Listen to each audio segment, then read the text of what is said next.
Film berlatar belakang di masa depan, di mana dunia pertandingan tinju tradisional mulai kurang diminati oleh penonton. Para penonton menginginkan pertandingan yang lebih mantap lagi, sampai akhirnya pertarungan gladiator yang menampilkan robot-robot canggih muncul ke dunia olahraga tinju. Robot-robot tersebut dikendalikan oleh manusia, yang menyebabkan pertandingan tinju robot sangat diminati banyak kalangan. Dari anak-anak sampai kakek-kakek, bahkan makhluk dari alam gaib juga menyukai pertandingan robot tersebut. Kita kemudian diperlihatkan seorang pria bernama Charlie Canton. Dia adalah mantan petinju profesional yang kini menjadi seorang pilot atau player robot tinju. Charlie melakukan perjalanan ke seluruh negeri dengan mengendarai truk tuanya untuk mendatangi berbagai macam pertandingan tinju robot dan mendapatkan uang banyak dari menangkan pertandingan tersebut. Akan tetapi, nasib buruk berpihak kepada Charlie karena ia selalu kalah dalam pertandingan, yang mengakibatkan Charlie memiliki hutang banyak kepada orang-orang yang ia ajak taruhan. Pada suatu hari, Charlie ditelepon oleh seorang pria yang menagih hutang $30.000 atas kekalahannya. Dalam obrolannya, Charlie memanggil pria tersebut dengan nama Wawan, padahal pria yang menelepon Charlie bernama Bagong. Hal ini tentu saja membuat Bagong marah karena mengetahui bahwa Charlie memiliki hutang tidak hanya satu orang saja, melainkan 5 atau 20 orang. Setelah menutup teleponnya, Charlie didatangi 3 gadis kecil yang minta Charlie untuk melihatkan robot tinjunya. Charlie lalu menunjukkan robot miliknya yang ia beri nama Ambush dan mematok harga $5 untuk satu kali pemotretan bersama Ambush. Ketiga gadis tersebut tentu saja menolak karena robot milik Charlie tidak pantas memiliki harga karena tubuhnya sudah berkarat. Charlie kemudian mendatangi sebuah arena banteng Batagor, di mana ia bertemu dengan teman lamanya yang bernama Ricky sekaligus manajer area tersebut. Keduanya lalu membuat taruhan untuk pertarungan Ambush dan banteng milik Ricky. Jika Ambush menang, maka Ricky akan memberikan $20.000 kepada Charlie. Begitu juga sebaliknya. Charlie pun menyepakati taruhan tersebut karena berpikir pertandingan ini akan ia menangkan dengan sangat mudah. Namun saat masuk arena, banteng yang akan menjadi lawan Ambush ternyata banteng besar seberat 2.000 pounds. Di pertandingan pertama, Charlie berhasil menjatuhkan banteng tersebut dengan sangat mudah. Sampai akhirnya si banteng menyerang balik Ambush dengan tanduknya dan berhasil membuat Ambush hancur hanya dalam hitungan menit saja.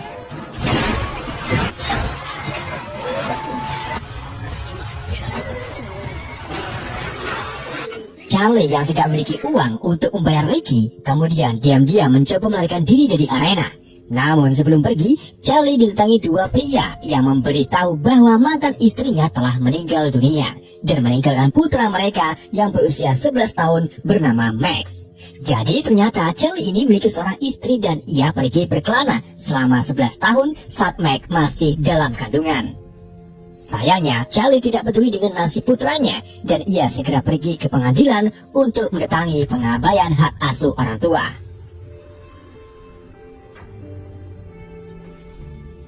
Sesampainya di sana, Charlie bertemu dengan sepupunya bernama Debra yang memiliki suami kaya raya bernama Mervyn. Keberadaan Debra di sini yaitu untuk mengambil hak asuh penuh Max sebagai anak angkatnya. Mengetahui suami Debra kaya raya, Charlie pun mengambil kesempatan ini untuk bisnis durhaka, di mana Charlie meminta $100.000 kepada Mervyn jika Mervyn ingin mengambil Max darinya. Karena memang Mervyn dan Debra belum dikaruniainya anak, Mervyn pun mengabulkan permintaan Charlie.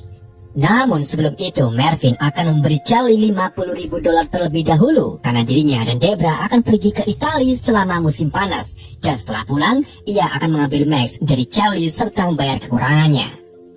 Charlie tentu saja setuju dan dengan tega mendatangani pelepasan hak asuh putranya.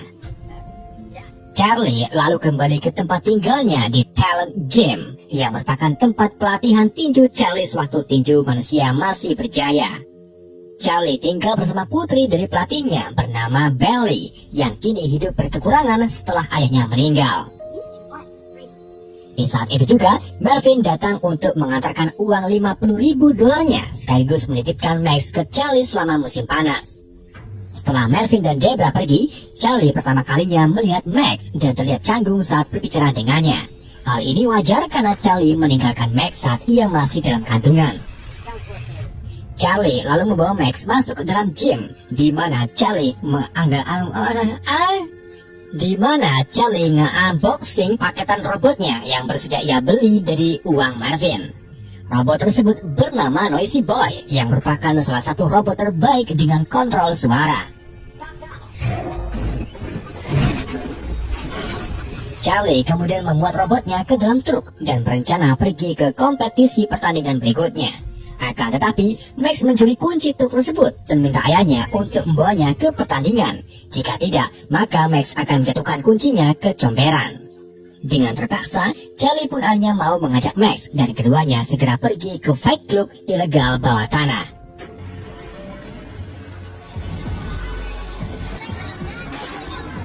Sesampai di sana, mereka bertemu lusinan robot lain yang terlihat mudah untuk dikalahkan.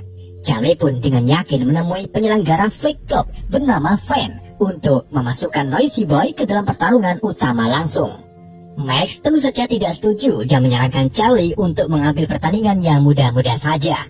Namun Charlie yang arogan dan mata duitan bersikeras bahwa dirinya akan memenangkan pertandingan utama dan mendapatkan banyak uang darinya. Pertandingan utama pun dimulai, di mana Noisy Boy akan bertarung melawan bintang fake club yaitu Midas.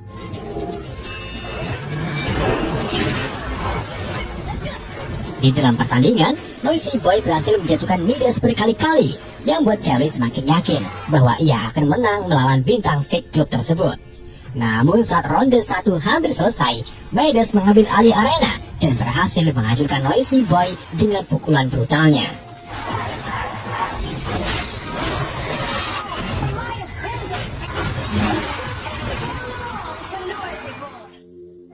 Setelah pertandingan, Max memarahi ayahnya karena tidak mendengarkan perkataannya yang mengakibatkan Noisy Boy hanya tinggal kontrol suaranya saja. Dalam perjalanan pulang, mereka memutuskan berhenti di tempat barang rongsokan untuk melihat apakah di sana ada on the deal yang bisa digunakan untuk membuat sebuah robot. Di tengah pencarian on the deal, Max tak sengaja kepleset dan jatuh ke dalam galian besar. Namun untungnya Max tersangkut di sebuah tangan robot yang badannya terpendam tanah.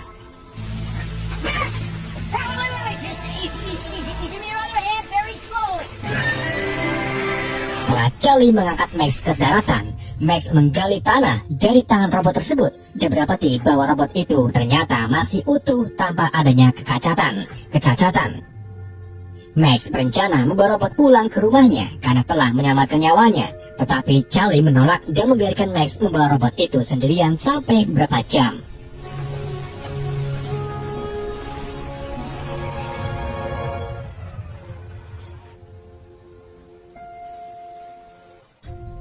Charlie dan Max lalu membawa robot temuannya ke gym, di mana Belly sangat terkejut saat melihat Noisy Boy hanya tinggal potongan saja. Belly benar-benar kecewa kepada Charlie karena apapun yang Charlie lakukan selalu berakhir merugikan. Charlie lalu membujuk Belly membantunya untuk terakhir kalinya dengan memeriksa robot yang ditemukan oleh Max. Saat diperiksa, ternyata robot tersebut buatan tahun 2014 yang diciptakan bukan untuk berkelahi, tetapi sebagai rekan berlatih tinju. Robot ini tidak dapat menyerang sempurna, tetapi pandai menerima pukulan yang berarti tahan pukulan.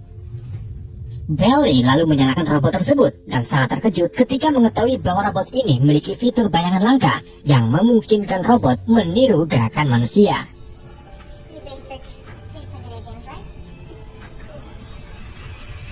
Max kemudian membersihkan robot itu dari lumpur dan memperhatikan bahwa namanya adalah Atom. Setelah mencuci Atom, Max menyarankan Charlie untuk menguji Atom dalam perkalian robot ilegal untuk menghasilkan uang, tapi tentu saja saran itu ditolak oleh Charlie karena Atom bukanlah robot petarung.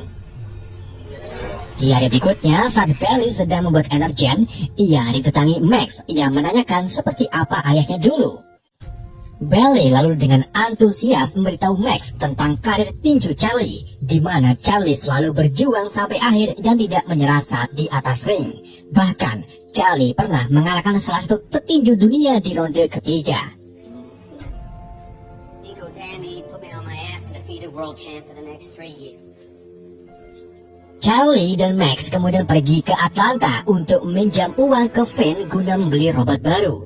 Singkat cerita, mereka tiba di sebuah arena tinju robot internasional, di mana di sana ada salah satu robot tak terkalahkan bernama Zeus. Charlie lalu minta Max untuk menunggu di lobi, sedang dirinya pergi menemui Finn. Di sini, Max bertemu rombongan Zeus yang akan melakukan pertandingannya. Robot tersebut dimiliki oleh Vera Lemkova, yang merupakan anak orang kaya. Sedangkan pencipta Zeus itu sendiri adalah Tak Masito yang ahli dalam teknologi. Setelah bertemu Finn menolak memberi pinjaman kepada Charlie karena ia tidak bisa dipercaya dalam janjinya. Charlie lalu kembali menemui Max, di mana Max meminta Charlie untuk masukkan Atom ke dalam pertandingan ilegal. Karena frustasi kebanyakan hutang, Charlie pun mengizinkan putranya bertanding di Saverzo. Sesampai di sana, Max membuat taruhan $1.000 dengan seorang player berambut sapu kos-kosan bernama Bekan.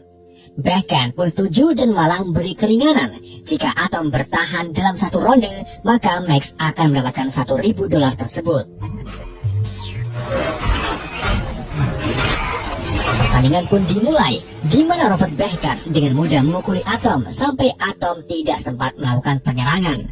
Namun, karena Atom dibuat untuk tahan pukulan, ia pun tidak mudah tumbang. Bahkan, Atom mampu bertahan di ronde pertama. Hal ini membuat Bekan kalah dan harus memberikan $1 kepada Max. Bekan lalu membuat taruhan lagi dengan bertarung sampai salah satu robot mereka hancur. Max terus saja menujuinya, sampai akhirnya Max berhasil mengalahkan Bekan dengan tinju anjrotnya.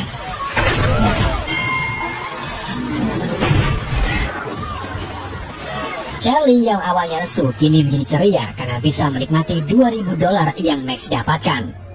Keduanya lalu beristirahat di motel, di mana Charlie menelepon Bailey dan memberitahu tentang kemenangan Atom. Sedangkan di dalam truk, Max terlihat sibuk memindahkan kontrol suara Noisy Boy ke sistem pergerakan Atom. Tujuannya yaitu agar Atom bisa dikendalikan hanya dengan perintah suara.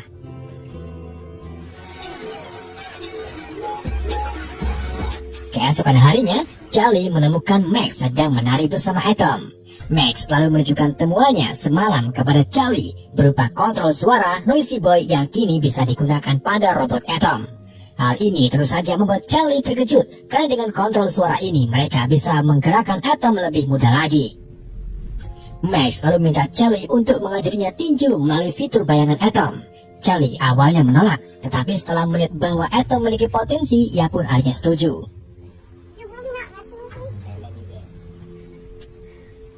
Pagi harinya, Charlie diam-diam pergi menemui Atom dan mengajarinya tinju melalui sensor bayangan. Hal itu membuat Charlie bahagia karena sudah bertahun-tahun dirinya tidak pernah melakukan gerakan tinju. Ayah dan anak itu kemudian melakukan tur ke berbagai pertandingan, dan hasilnya mereka selalu menang serta mendapatkan uang banyak. Keduanya juga semakin dekat berkat adanya Atom. Tak cuma itu, Charlie juga mengirim sebagian uangnya ke Bailey untuk melunasi hutangnya. Kemenangan Atom akhirnya mendapatkan perhatian dari para penonton. Bahkan televisi berita pun membicarakan tentang Atom karena selalu menang dalam pertandingan meskipun kecil-kecilan. Berkat ketenaran Atom, Charlie dan Max pun diundang untuk pertarungan pemanasan dalam turnamen Liga Juara Real Steel Go Internasional. Di Liga Juara, saat Max dan Charlie sedang bersemangat menyiapkan Atom, seorang manajer mendatangi mereka dan mengundang mereka ke ruangan Lemkova yang merupakan tempat tim Zeus.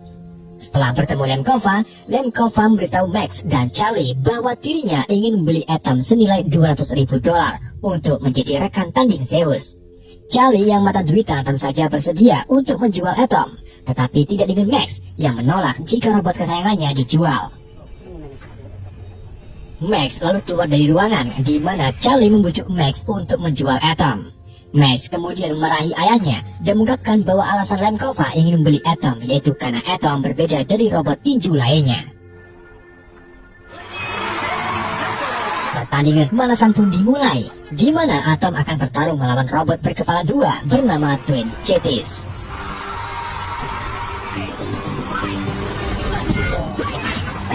Di dalam menit pertama, Twin menyerang Atom secara habis-habisan sampai membuat Atom tidak memiliki kesempatan untuk menyerang balik.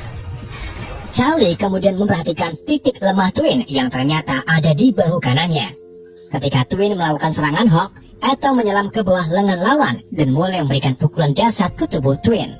Hal ini ternyata terbukti berhasil menjatuhkan Twin sampai-sampai Twin tidak sanggup lagi untuk bangkit. Semua penonton bersorak gembira karena pertandingan pemanasan dimenangkan oleh Atom. Ketika pembawa acara sedang berdiktato, Max secara tiba-tiba merebut mic dari pembawa acara tersebut dan menantang Zeus secara terbuka untuk bertarung melawan Atom. Hal ini membuat Lemkova sedikit malu jika dirinya tak menerima tantangan dari robot rongsokan tersebut.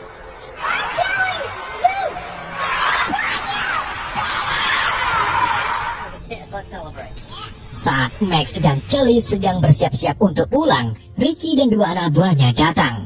Kedatangan Ricky tentu saja untuk menagih hutang $20.000 kepada Charlie. Bukannya memberi Ricky uang, Charlie malah melarikan diri bersama Max. Sayangnya, keduanya berhasil tertangkap dan dipukuli oleh Ricky dan dua anak buahnya. Gak cuma itu, Ricky juga mengambil semua uang yang Charlie dapatkan dari kemenangannya melawan Twin. Karena khawatir dengan keadaan Max, Charlie pun membawa Max ke Debra dan Melvin untuk menjaganya tetap aman.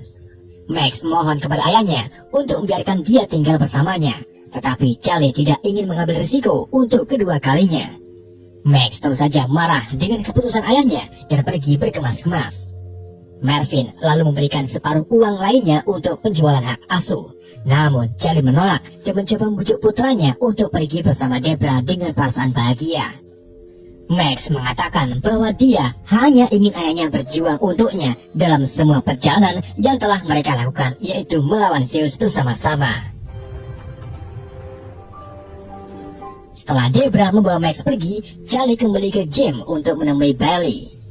Keesokan harinya, Bailey meyakinkan Charlie untuk tidak meninggalkan putranya dan meyakinkannya bahwa Charlie belum terlambat untuk membawa putranya ke dalam pertandingan melawan Zeus. Charlie kemudian pergi ke rumah Debra dan memberitahu putranya bahwa dia menyesal tidak ada selama 11 tahun. Charlie lalu meminta Max untuk memberinya kesempatan sekali lagi. Ia juga memperlihatkan Atom kepada Max dan mengatakan bahwa Zeus telah menerima tantangannya dan membujuk bibinya untuk membiarkan Max pergi ke turnamen Liga Juara.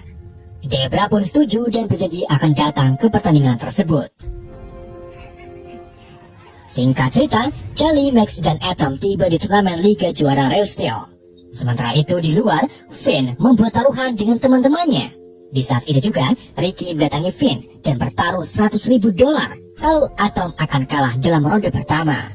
Finn tentu saja menerima taruhan tersebut karena ia yakin Atom akan bertahan di ronde pertama.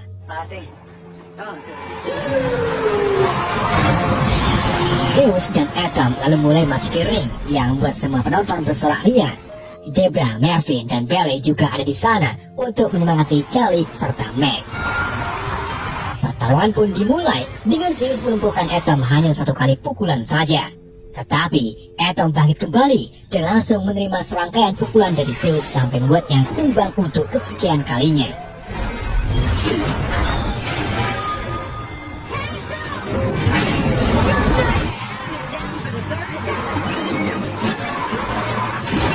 Charlie akhirnya menyatukan dirinya dengan Atom dan berhasil menyerang Zeus beberapa kali sampai akhirnya ronde pertama berakhir.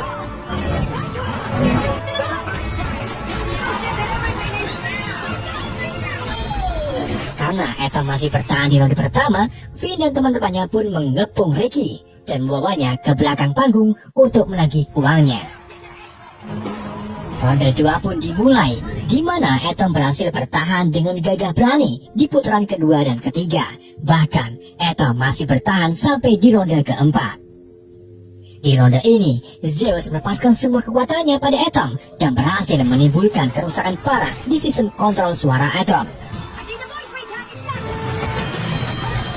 Meskipun Atom berhasil bertahan sampai akhir ronde, tetapi peluang dia menang sangat kecil karena Atom tidak bisa lagi mendengar. Max lalu mencoba meminta ayahnya mengendalikan Atom melalui fitur bayangan dan menggunakan gerakan tinjunya untuk mengalahkan Zeus. Max juga memberitahu Charlie bahwa Lemkova dan Takmasito sangat ketakutan karena baru kali ini mereka melawan musuh yang mampu bertahan di ronde keempat.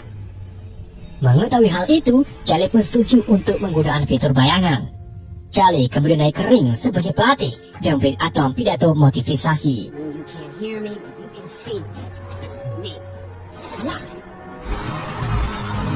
Ketika ronde 5 dimulai, Charlie mulai menggerakkan gaya tinjunya. Akan tetapi Zeus lebih unggul dalam serangannya sampai akhirnya baterai Zeus melemah. Dan di saat itulah, Charlie menggunakan Atom untuk menghabisi Zeus. Melihat Zeus hampir kalah, Takmasito pun mengambil alih Zeus dan mengaktifkan mode manualnya. Meskipun demikian, Charlie memberikan pukulan yang kuat ke kepala Zeus secara terus-menerus sampai suara gong berbunyi yang menandakan bahwa pertandingan telah berakhir.